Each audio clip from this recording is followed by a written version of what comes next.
for preachers. They don't like having to try out and do all those kind of things, but it's such a hassle. Back a number of years ago, I read in, I think it was Dear Abby, in December of 1992, there was an article in there, and it was from a man who was on a committee of some church somewhere. They were looking for a preacher, and he said to Dear Abby, he said, I understand that some time back you published a letter of some person who was involved in the same task that I am.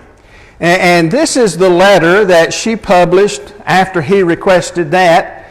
It simply said, gentlemen, understanding your pulpit is vacant, I'd like to apply for the position.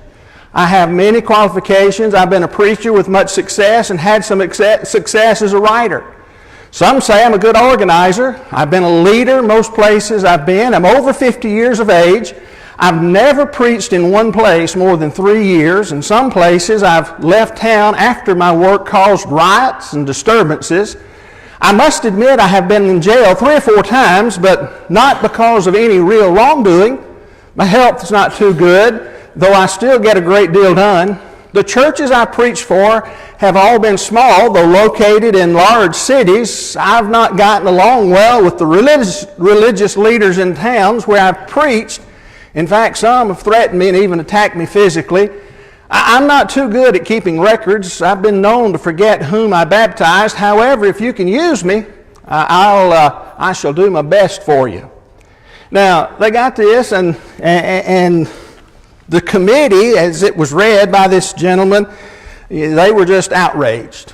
Why would anybody send a letter like, who is it that sent us something like that? Who would have the gall to send a church like us something like that? And so this fellow on the committee who had about had his fill of all that was going on said, the Apostle Paul. Now think about that for a minute. You don't want even the Apostle Paul. These are the qualifications that he brought with him. These are the things that he carried from place to place. These are the things that people saw when they saw the great apostle as he was living and working on the earth. And so, as we look at that, it's hard. You know, sometimes we'll have a little more at the expense of preachers tonight. Somebody finally came up with a good description of who the perfect preacher was. And they published this as well. Preaches exactly 20 minutes and then sits down. He condemns sin, but he never offends anyone's or hurts anyone's feelings.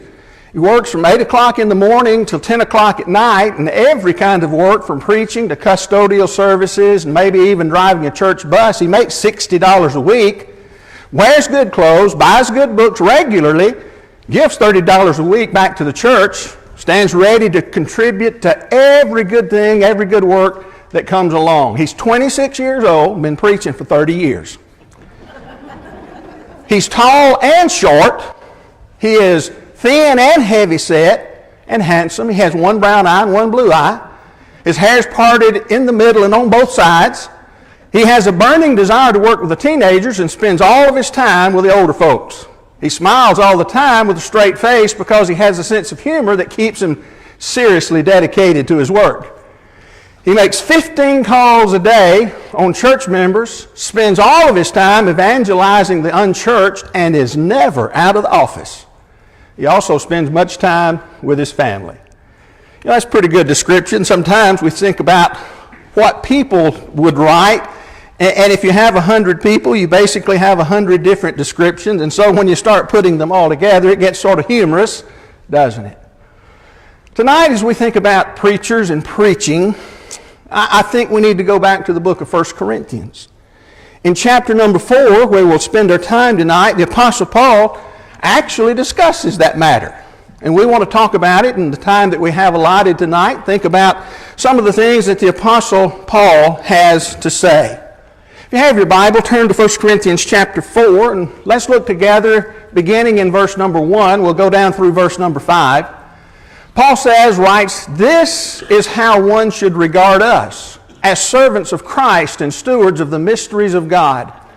Moreover, it's required of stewards that they be found faithful. But with me, it is a very small thing that I should be judged by you or by any human court. In fact, I do not even judge myself. For I'm not aware of anything against myself, but I am not thereby acquitted. It's the Lord who judges me. Therefore, do not pronounce judgment before the time, before the Lord comes, who will bring to light the things now hidden in darkness, and will disclose the purposes of the heart. Then each one will receive his commendation from God. You see, Paul is talking to a group of people who had been judging the preachers. They had had a lot of things that they were talking about in regard to their preachers.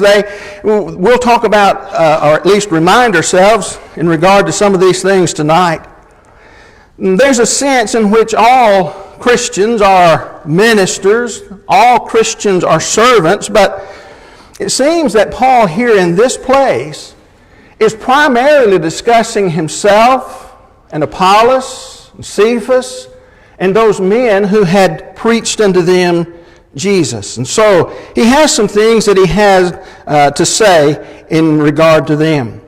But I want us to understand tonight, even though he's writing in particular in regard to the way that they're looking at him and the people who are spreading the gospel to these folks in that day, all of this still applies to anyone today who would be preaching or teaching or spreading the gospel in any way.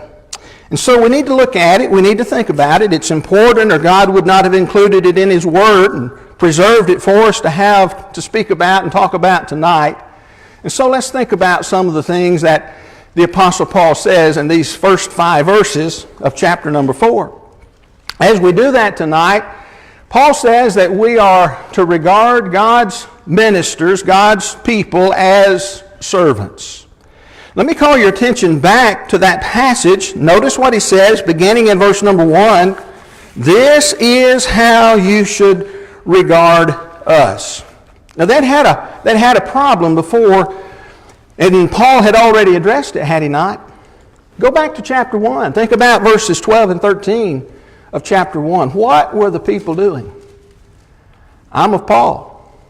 I'm of Apollos. I'm of Cephas. I'm of Christ. They had a problem. They were judging their preachers. They had their own opinions about the preachers, the ones who had come along and brought them the gospel. It was so bad that Paul says in chapter 3, addressing that very matter again, he said, when you say, I follow Paul, and another, I follow Apollos, are you not, English Standard Translation, being merely human? We talked about that carnal mind as it's talked about in the book of, or in the King James translation last week. Paul says, hey, you need to be thinking about what you're doing here. Even in chapter 3, on down in verse 21. Just before he addresses what we're talking about tonight, he said, so let no one boast in men, for all things are yours. He said, you've got the wrong idea about the preachers, the apostles. You've got the wrong idea about us.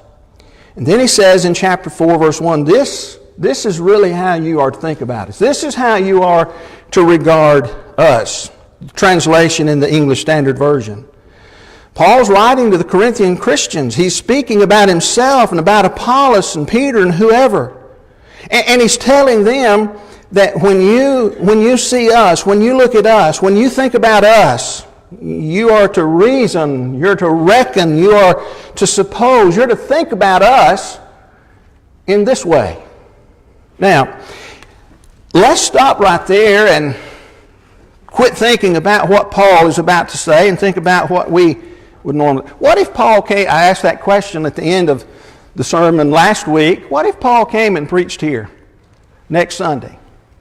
Now, I'm not talking about, could he speak to us as spiritual people rather than carnal people? I asked that question last week. What if he came and preached here next Sunday? I mean, if we announced the Apostle Paul is going to be here and preach, how would you react to him? Now, from a human standpoint, merely human standpoint, knowing what he's done for it, I'd love that sermon. I don't care what he preached on. I just love for him to preach. I'd love to sit at his feet. But if he came, would we show him some kind of special honor for being here? For being the preacher on Sunday? Would we pay him a little more than, we would any other preacher? Because, hey, he's the Apostle Paul. That kind of thing. You see, we have concepts of great men in the church. Was Paul a great man in the Lord's church? You better believe it. Recognized by God. But Paul said, hey folks, and I'm going to put some words in his mouth right here, we're not in it for that. Now he's going to back me up in his own words here. We're not in it for that. This is the way you're to consider us. When I come and preach for you, when I come and do your work, here's the way I want you to think about me. We want you to regard us, number one, as servants. Regard us as servants. That's what he said, chapter 4, verse number 1. First thing he said about it, regard us as servants. And what does he mean by that? I don't know if you can see that or not too well. Maybe you can see it well enough to get the point. The word that's used here in regard to servants, there were different ones in the Greek language. Paul, as we'll talk about tonight, used two different ones in regard to himself. But this first one that he uses, the one that he uses here, is in relation. It literally referred to an under-rower. An under-rower. What do we mean by that? Well, it's those servants, those slaves who were down in the belly of the ship in that day. They didn't have gasoline engines or diesel engines or coal-fired engines. They had slave-powered engines with oars. They were put down there, and they were the ones who were the most menial servants, considered to be the most menial servants. Nobody wanted to do that job. Nobody wanted to be down there and never to see the sunshine and never to breathe the fresh air. It wasn't a nice cruise as they were going along the way. They were down there powering the ship, rowing. Can you imagine doing that for hours? Maybe you've been to the gym, you got on the rowing machine, you got on there, and after 5 minutes you was ready to get up. What about doing it for hours? Hours on end. You didn't have a choice whether you rowed or not. You had to do it, or you were beaten. You didn't have a 10-minute break. You just did your job. That was not a pleasant thought. That was not a pleasant job. Nobody wanted that one. Paul said, I want you to think about me and we who are apostles, we who are the preachers, Apollos and others. When you see us, you think about us. Not up here on the pedestal, but down in the bottom of the ship, rowing. We're servants. That's how you need to be thinking about us. Now, Paul had previously called himself and others a servant. If you back up to chapter 3 at verse number 5, what then is Apollos? What is Paul? Servants, through whom you believed, as the Lord assigned to each. Different word used here. Not the one that we just encountered in chapter 4. This one is the word that we sometimes see in relation to others, diakonoi. Diakonos. We translate that or transliterate it into the New Testament, deacon, servant. Not all deacons hold what we might call the office or the position in the church, officially called a deacon, but we're all the servants. We're all deacons in the church in a sense, because we're all servants. That kind of servant was a table waiter, if you will. It's regarded more in that category. That's what literally it meant, was a waiter. And they attended folks. They carried things to the table, took care of people. And what Paul is doing here in 1 Corinthians chapter 4 is literally continuing his argument that he had started from chapter 3 at verse number 5. Folks, to be a preacher, to be an elder, to be a deacon, to be a Bible class teacher is to be a servant. There's a sense in which all of us, all Christians, are servants. But when we think about these people who are in these positions, that's how we're to think about them. You know, really and truly, we need to get that into our own minds if we're serving in those capacities. And portray that in our life as being a servant of the people. Paul says, when you think about me, I have a hard time thinking about the Apostle Paul in that way, in some ways, because he was such an influential leader. He was such a man, that went about, and it was by his hand, flowing from his pen, that God issued to us much of the New Testament. He indeed does deserve a place of honor in our minds from that, but Paul said when he was alive, I want you to think about me, not up here on the pedestal, but down here in the ship. Not as the one who's being served, but the one who is doing the serving. That's how you need to consider. That's how you need to regard us. Now, how would that change people? How would that change the mind of the people? If we considered them that way, some probably would overreact and go, treat them like they are a servant. They become the master. But that's not the point.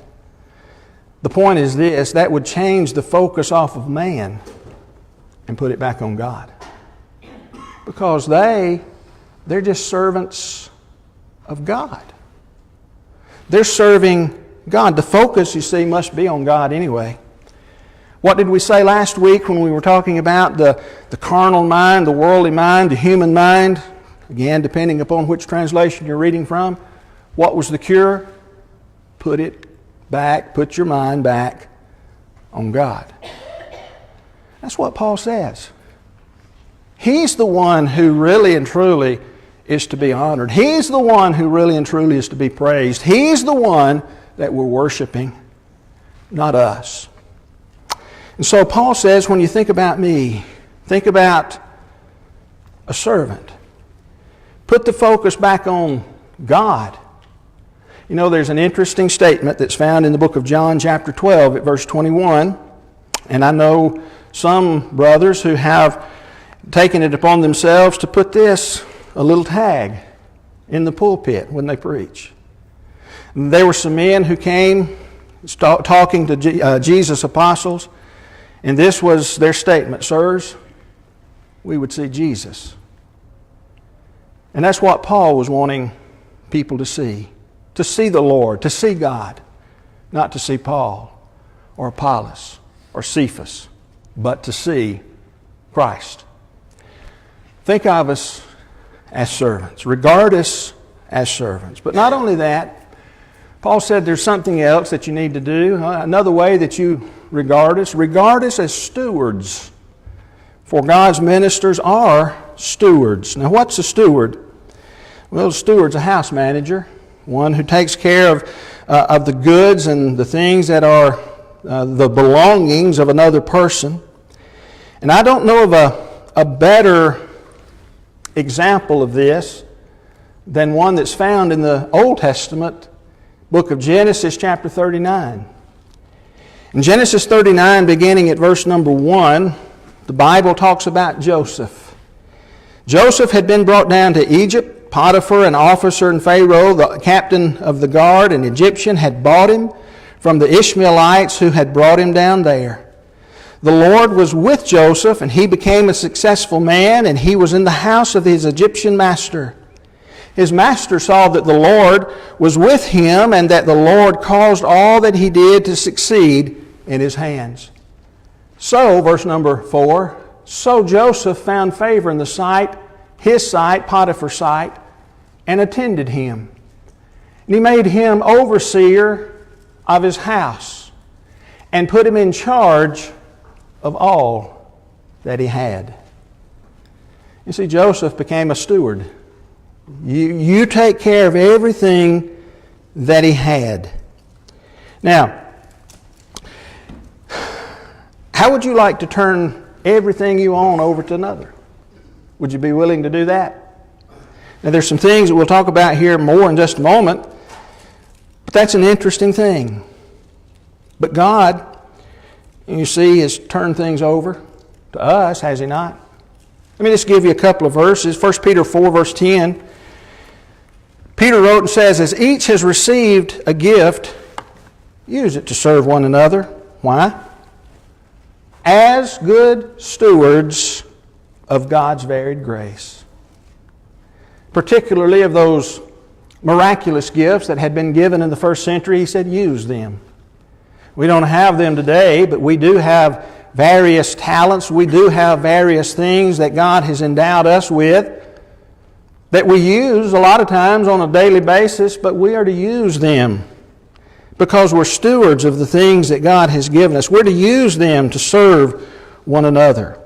Titus chapter 1 at verse number 7, in talking about elders in the Lord's church, for an overseer as God's steward must be above reproach. He's God's steward. And so we could go on tonight and talk about many different things. But I want us to think about the goods with which Paul had been charged. You see, the goods with which Paul and these other stewards of that day, these other ministers of that day, were charged with were handling the mysteries of God. Handling the mysteries of God. You know, that's what he said there. Was it verse number 2 or 3? We're stewards of the mysteries of God. What does that mean? You know, it sounds mysterious, doesn't it? But we talked about it a couple of weeks ago when we thought about the mysteries of God, especially back in chapter number 2. 1 Corinthians chapter 2, verse 7, the same word is used, not translated in the English Standard as mystery, but he says, but we impart a secret and hidden wisdom of God, which God decreed before the world, or before the ages, for our glory. You see, it was the Word of God that he had in mind. Paul was a steward of the Word of God, to get it from God to other people. That word is used again, and still in 1 Corinthians chapter 15 at verse 51, Paul says, behold, I show you a mystery. What's the mystery that he shows us there? What are the words of the Lord that had been thought of long before even the creation of the world? Or at least one of them? Paul says, I show you a mystery. What is it, Paul? What's the mystery? That mystery that he's talking about here, that hidden wisdom of God, is that we shall not all sleep, but we'll all be changed. At the coming of the Lord, we won't all die. There'll still be people alive on the earth when Jesus comes. We won't all sleep, but we will be changed. That physical body will be changed to the spiritual one. God said, I'm turning it over to you. Now remember, Jesus said before he left that he would send the Holy Spirit that would guide the apostles into all truth. They were to thus transfer that to others who would be able to teach others also, according to what Paul wrote in the book of 1 Timothy chapter 2. But that was what Paul was charged to keep. Just like Joseph, the steward in Potiphar's house, just like he was charged to take care of, I don't know what all was there, the vases, the tables, the lamps.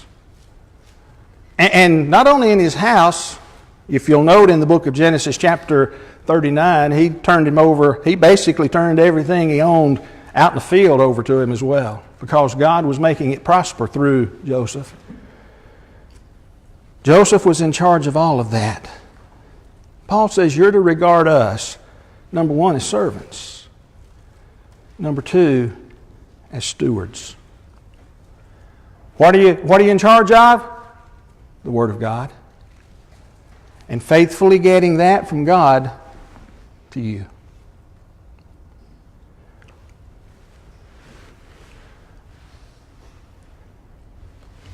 That ups the ante a little bit, doesn't it? Paul says, regard us not only as servants, but as stewards. But he wasn't finished when he made those statements. He said, I need to tell you some other things. He goes on in verse number 2, and he says that stewards must be faithful. Stewards must be faithful. If you happen to pick up a New American Standard translation, the word trustworthy is used there. They're to be trustworthy. If I put everything into a person's hands, I want that person to be trustworthy.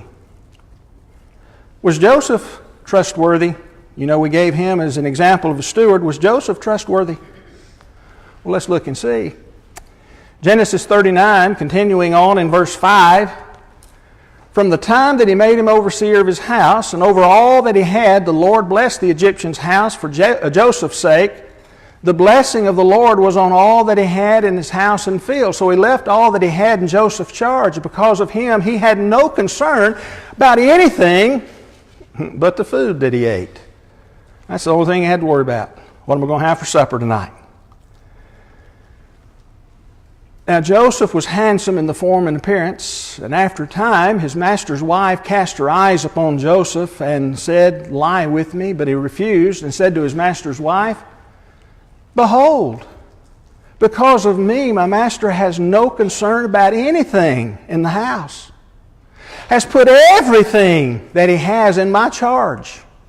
He's not greater in this house than I am, nor has he kept back anything from me except you, because you are his wife. How then can I do this great wickedness and sin against God? Joseph considered himself in the eyes of Potiphar to be trustworthy. And Joseph proved himself in temptation to be trustworthy, to be faithful, to handle the property and the belongings and even the wife of his master, if you will, with the utmost care and the utmost respect, because he knew who all of these things belonged to. He was trustworthy. God's stewards, according to what Paul wrote, are to be faithful. You know, if you make an investment with somebody, you don't want the one that you invested it with to take your money and, you know, take a trip to Hawaii. I'm not sure you want to go there right now. You might want to pick some other nice place to go, unless he's just really in love with lava and all those kinds of things. You wouldn't want him to do that.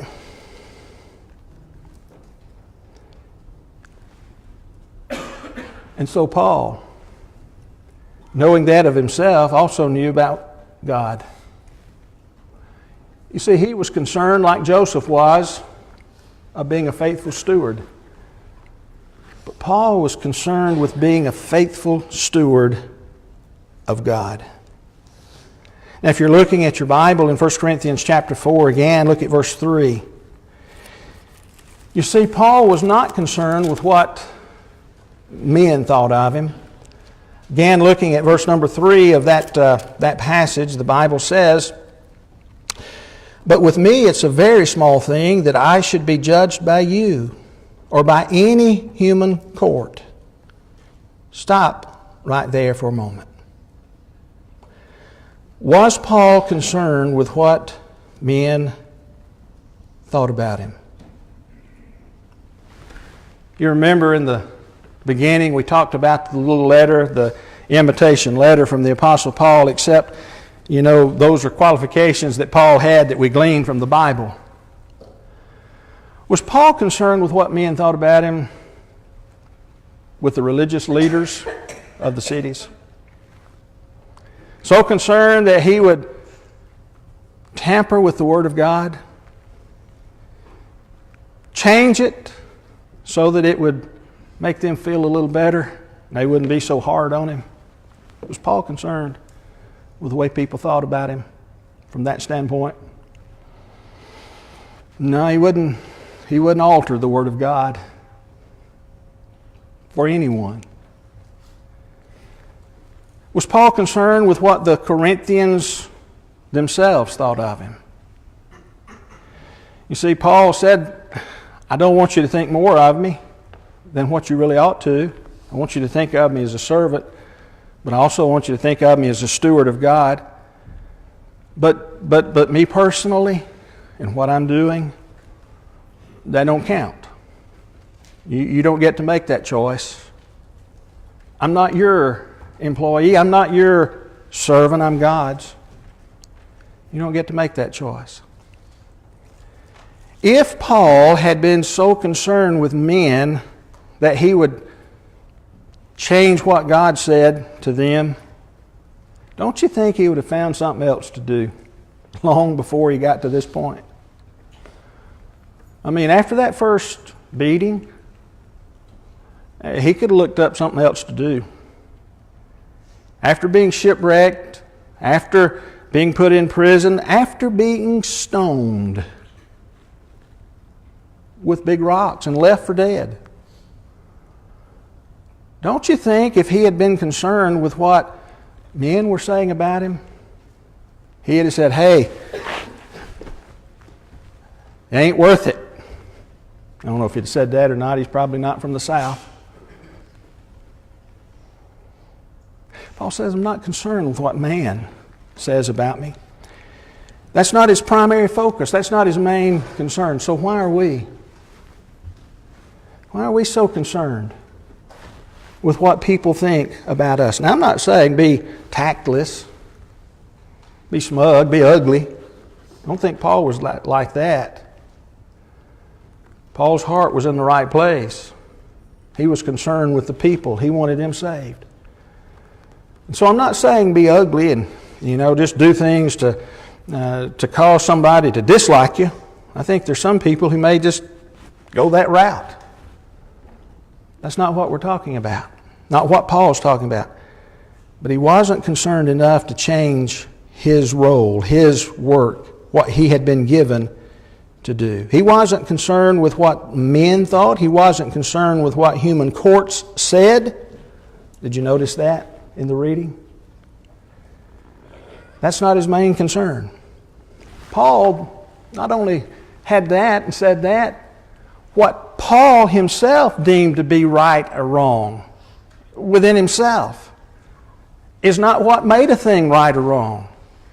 Paul said that. Look at again in that passage, look at verse number 4. Paul says, I'm not aware of anything against myself, but I'm not thereby acquitted. It's the Lord who judges me.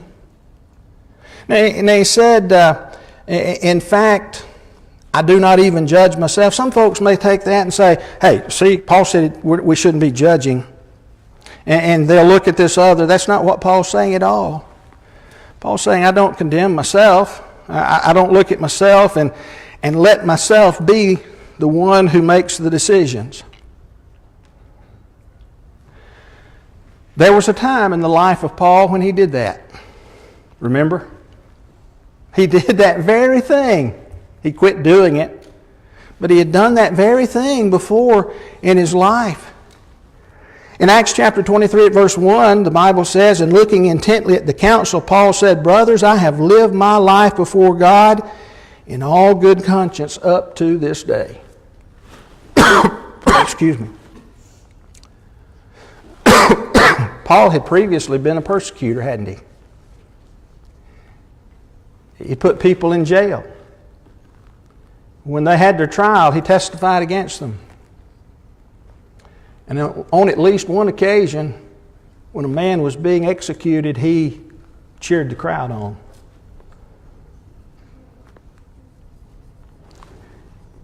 And he had a good conscience. In fact, he would say in Acts chapter 26 at verse 9, I myself was convinced that I ought to do many things in opposing the name of Jesus of Nazareth. Paul said, I was convinced of that. He was convinced, but he still had a good conscience about it. You see, there was a time when he allowed himself to be the sole arbiter and judge of what was right and wrong. Paul says, I don't do that anymore. I'm a servant of God and a steward of the mysteries of God. You see, God's the one who's in charge. The Word belonged to God. He was simply the steward, and He wanted to be a faithful steward. And it was by God that His stewardship would be judged, according to what He said in verse 2 and also in verse number 5. When Paul stands before the Lord in judgment, everything that Paul did will come forth. And from everything that we know here in this passage and in this book, we understand that the Apostle Paul was a man who pleased the Lord. In fact, he would say later, I fought a good fight, I've kept the faith. Remember those? He looked forward to the crown that had been prepared for him, that would be given him. He had a desire, according to the book of Philippians, to depart and be with Christ, which was far better. I'm convinced the Apostle Paul will spend eternity in heaven. But Paul was looking to that day when he would stand before God in judgment. And God would judge the deeds in his body, that he had done in his body. He would judge the words that he had spoken while he was here. Thankfully, he had forgiveness of those days when he was such a persecutor. And he wanted desperately to faithfully serve his master and to be a good steward, because the Word belongs to God. Folks, that is a message that our world needs to hear over and over and over again. Somehow it seems that folks, especially in our day, but it hasn't just been in our day, somehow folks have got the notion the Word belongs to them. And they can do with it what they want. And they can take what they want of it and use that in their life and disregard what they don't like or don't want. What if Paul had done that in transferring the Word from God to us? What if he intentionally left some stuff out because he didn't like it?